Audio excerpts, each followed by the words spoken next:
Joining us now is Bobby Belt. He works for the NFL Network. He's also host of Cowboys Cast and co-host with Jane Slater, the Boys and Girl podcast. You can follow Bobby on Twitter at BobbyBeltTX. Bobby, top of the morning to you. How are you?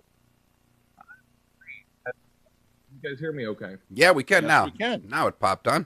Great. We first for us, we're doing the video conferencing, which is something we have not done a lot of ever, actually. So, Bobby, good morning. You're our test guinea pig. We thank you for that. And this has been a terrific little offseason for the Cowboys. I mean, the draft fell into their lap, and now they get the one thing that we felt they've needed for a while, and that's a backup quarterback in Andy Dalton. Yeah, I mean, I think that they've done throughout, if you look at not just what they've done through the draft and addressing a lot of their needs there. I think they've done a really important one because of what it means to do with Dak in terms of some leverage, not a ton, but on the leverage front, just with some of the hard ball that Todd France, the agent at CAA, has been playing. I was a little surprised they went ahead and did it just because it's not quite like them to go that direction and spend money on a backup quarterback, especially when they've got so many other things that they've got to get done and get, squared away on that front. But in terms of with all the people that they have to pay, but it is something that I think definitely helps them and gives them a good insurance policy. Do you think the Eagles game at the end of the year changed their thought process? Because Dak was clearly banged up going into that game, had to get shot up in order to play in that game. He did not play well. That was the game that determined who was going to win the division. And we've also seen the success that the Eagles have been able to have lately when they've had a competent backup. Do you think that their thought process changed because Dak was banged up for that Eagles showdown? I don't know that changed their thought process much. I know that was something where, like you mentioned, Dak being banged up and those issues that he had heading into that game. I remember that entire week he was, just unable to get his shoulder up and throw it all during practice that week. So I do think that, it may have been top of their mind, but I don't think it would completely change their philosophy. I would guess it's more related to Mike McCarthy being here now and what Mike McCarthy wants to do more than what they saw last year in Philly. Because, I mean, at the end of the day, the Cowboys in their long, illustrious history and things like that and the, long list of Pro Bowl quarterbacks that they've had from, Don Meredith all the way up through Romo to now Dak, they've never had a quarterback start every game 3 years in a row. They've never had that until Dak, and now Dak's on year 4. And so Dak really has been historically durable, unlike any quarterback they've ever had. And I think they trust that durability and they trust that toughness. I think it just comes down more to the philosophy of Mike McCarthy and his contingency plans. And I think that's why they drafted Ben DiNucci in the 7th round and why they went ahead and made the signing for Andy Dalton. But the draft in the first 3 rounds, I don't know if it could have worked out any better for the Cowboys. I mean, the Baltimore Ravens and the Dallas Cowboys just kind of had one of these drafts where players fell to them, and I don't think there was a spot in the first 3 rounds where it felt like they didn't get great value. CeeDee Lamb might be a special player. That had to be, I mean, was that the biggest shock for the Cowboys, that Lamb just fell into their lap? I think they were pretty shocked by CeeDee Lamb falling into their lap. I would bet that they were even more shocked that they were able to get Trayvon Diggs in the 2nd round, because Trayvon Diggs, a corner from Alabama, that was a guy that I know they were considering at pick 17 or as a trade back option if CeeDee Lamb wasn't the guy that they were going to be able to get. They did not head into this draft thinking they were going to get CeeDee Lamb, though. He was not top of mind for them. Their main focus was they were wanting to – they had kind of narrowed it down to C.J. Henderson, the corner from Florida, as their pipe dream. And their more likely fallback scenario was we'll either get the cornerback A.J. Terrell from Clemson or we'll get K'Lavon Chase on the edge rusher from LSU. I know they were surprised that Chase on made it. They had thought there was kind of a 50-50 shot there, and they were pleased that he made it. And had CeeDee Lamb not been there, Kayvon Chason would be a Dallas Cowboy. But the fact that CeeDee Lamb fell there, he was their 6th rated overall player. They never envisioned a scenario where that would happen. As Jerry Jones said after the second night of the draft, he said that both Lamb and Diggs, if you would have asked them at the beginning of the draft, they would have said that there was a 1% chance that they would get to them at each of those picks. And so they were pretty thrilled with that. And then they were really excited with their 3rd-round pick, Neville Gallimore, the defensive tackle from Oklahoma. Neville was a guy that it's hard to believe, but they actually had rated higher than Diggs. They had him rated as a high 2nd, borderline 1st-round type of player. They just needed, Diggs as a guy that they had more of a need for at corner, with Byron Jones leaving for the Dolphins and some questions about Chidobe Awujie's growth. And so it was they needed a corner there, and Gallimore and Diggs were close, but they actually did have Gallimore ranked higher. And I think if you look across the board, they did a really good job getting really good value.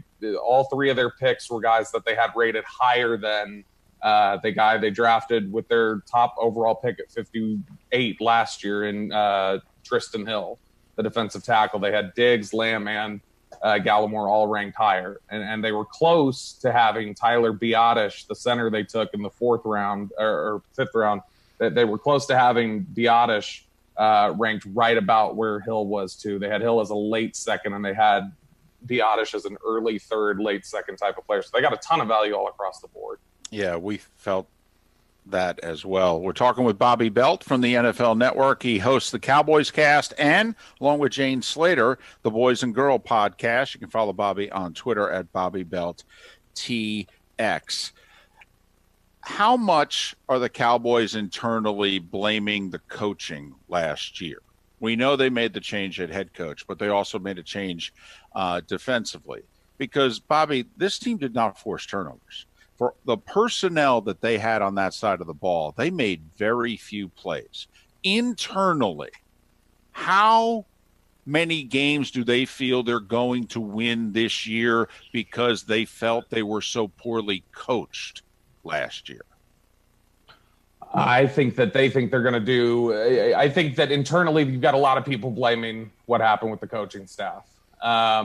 From players to front office personnel, I think a lot of people felt like it was just time for a change. And as much as you may love somebody, like a lot of these players love Jason Garrett, I think they also recognize that this was, a guy who had been with this organization for 13 years and was head coach for the last decade. And there just reaches a point where that message will fall on deaf ears. There's a reason why Bill Belichick is an outlier and why you don't generally see, 20 years, and even at the end of 20 years, why, a Brady and a Belichick split. Messages wear thin after a while. Guys bump heads. And I think that was the case with Jason Garrett. Guys had just kind of started to grow tired of the message and grow tired of the philosophy, and it was falling on deaf ears. And I think that their hope is they're going to see something similar to what happened in 2007, which was when they let Bill Parcells go, who I think everybody would agree is a definitively better coach than Wade Phillips. When they let Bill Parcells go and Wade Phillips came in here, you saw they were fantastic in 2007. They went 13-3 after kind of struggling around 500 for the last couple of years with a largely similar cast. And I think the reason for that was that, they were kind of freed up a little bit. And the thing a lot of people don't like talking about here in Dallas is the fact that in 2016, when there was something fresh and you moved away from Romo and there was a new voice and a new steady hand leading that huddle, it was a little refreshing. It was a change up and guys were rejuvenated. And I think they hope that's the case with Mike McCarthy. But I know another big part of what they thought went wrong last year was they had a complete lack of leadership on defense, and that Jalen Smith and DeMarcus Lawrence were not ready to step in and be the leaders that Sean Lee and Tyrone Crawford had been for them for a number of years. And so I think that the coaching is a big aspect. They expect improvement there, but I think more than that potentially or equally as important is the fact that they need their defensive guys to step up and be better leaders. They need the guys that they're paying big time money to step in and be big leaders on defense and hold guys accountable. And if they don't get that, the coaching change may not matter as much. Well, It sounds this one though when you know like from a Parcells who's a hard nosed guy. This one sounds to me a lot like what Tampa went through a decade and a half ago. This is Dungy to Gruden. This is the nice guy, maybe the player's coach leaving that couldn't give him the kick in the ass that they might have needed. That maybe McCarthy can give him. Do you think that's a fair comparison? Yeah, I think so. I definitely think that McCarthy is more of a disciplinarian, and it's not the fair word. Jason Garrett was very big on discipline. Jason Garrett was very big on structure. But yeah, I think it's more,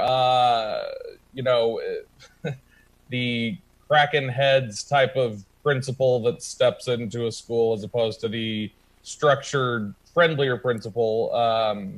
But I do think that that's what they're hoping will happen here, is that there's going to be somebody with a stronger hand or a more direct hand with their leadership. I don't think they disliked Jason Garrett's leadership values, and he made a lot of guys feel like they were family. Ezekiel Elliott loved Jason Garrett and really connected with him and trusted him. And a lot of the guys, Dak Prescott has always been a big fan of Jason Garrett's.